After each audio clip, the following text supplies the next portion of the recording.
බුදුරජාණන් වහන්සේගේ ගුණය ඉදිරියේ ඔබේ හදවත හරියට ගඳ කිලියක් වගේ සුවඳවත් කරගන්න ධර්මරාජයන් වහන්සේ ඔබේ හද ගඳ කිලියට වැඩම කරවාගෙන උදේ හවා බුදු ගුණ සිහි කර කර ඒ සිරිපාපියුම් වඳින්න ඔය සිත ඔය මිනිස් ජීවිතය ඔය ආශ්චර්යමත් මනුස්ස උත්පත්තිය ලබන්නට අප්‍රමාණ දුක් විඳා කියලා කියා දුන්නෙත් බුදුරජාණන් වහන්සේ අන්ත දුක් විඳලා අසීමිත කැපකිරීම කරලා දරන්න බැරි තරම් ඉවසීම් කරලා ලබපු මනුස්ස ජීවිතේ කාම උමතුවෙන් වැටගෙන කාමුකයන්ගේ සිදුවීම් කාම ලෝකේ මිනිස්සු ගැන කල්පනා කරන්න කාලේ නාස්ති කරන්න එපා. කාම ලෝකයේ අයගේ කයි කතන්දර කියන්නට ඔය කට අරින්නට එපා. ඒව සවන් දෙන්නට ඔය කන් විවර කරන්නට එපා.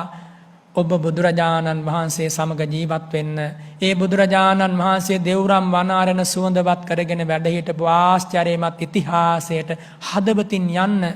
පූර්වාරාමේ වැඩ හිටපු ඉතිහාසයට ඒ පූර්වාරාමයට හදවතින් යන්න. ඉසිපතන මිගදායට සීත වනයේට අම්බක්ටකාරාමයට හදවතින් යන්න. ගිජකුළු පව්වට හදවතින් යන්න. වේළුවනාරාමයට ඔබ යන්න. ඒ බුදුරජාණන් වහන්සේ බැහැ දකින්න. ඒ රන් රැස් විහිදෙන සිරිපාපියුම් වන්දනා කරන්න.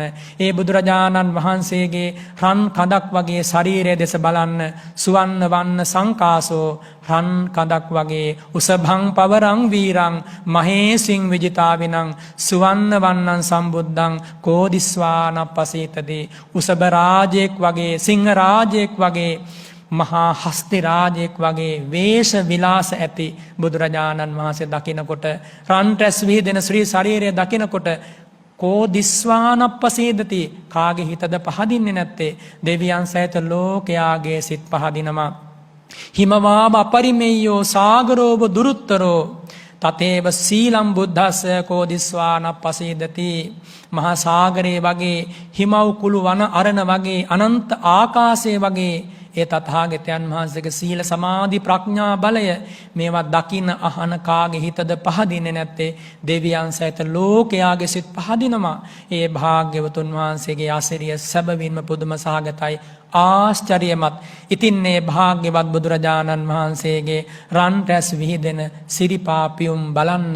ඒ බුදුරජාණන් වහන්සේගේ ශ්‍රී ශරීරය දෙස බලන්න. අභිනීල නෙතු සංගල දෙස ඒ මුව මඩල දෙස බ්‍රහ්මුජ්ජුගත ශරීරෝ බ්‍රහ්මේක් වගේ ශ්‍රී ශරීරය දෙස ඒ වගේම ඒ භාග්‍යවතුන් වහන්සේගේ අභිනීල නෙතු සංගලින් ගලායන රශ්මි ධාරාව දෙස ඌර්ණ රෝම ප්‍රභාවය දෙස ශීර්ෂ ප්‍රභාවය දෙස අසීති හස්ත ප්‍රභාවය දෙස ඔබ බලන්න. ඔබේ සිත් ඇසින් බලා සතුටු වෙන්න. ඒ තුලම සැනහෙන්න. එයම ඔබේ ජීවිතය කරගන්න. බුදුරජාණන් වහන්සේගේ අසිරිමත් ජීවිතයේ දායාදය ඔබට එතකොට ලැබෙනවා. ඔබ තනි වෙන්නේ නැහැ.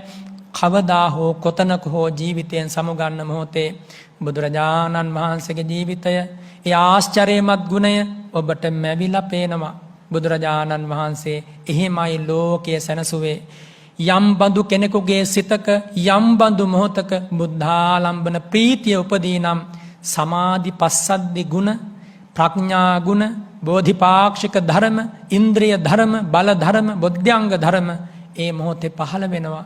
ඒ බුද්ධානුසති ප්‍රීතිය එයාට විරාගයේ නිර්වාණ අමසුවේ වෙත කැඳවාගෙන යනවා. ශ්‍රද්ධාවමයි අවශ්‍ය.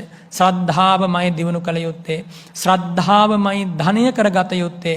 ශ්‍රද්ධාවෙන්මයි සතුටු විය යුත්තේ. පින්වතුනි මොහොතක් දුක් වෙන්න එපා. මොනම අහිමි වුණත් දුක් වෙන්න එපා. කවුරු නැති වුණත් දුක් වෙන්න එපා. බුදුරජාණන් වහන්සේ සරණ යන්න ලැබුණා කියලා සතුටු වෙන්න අද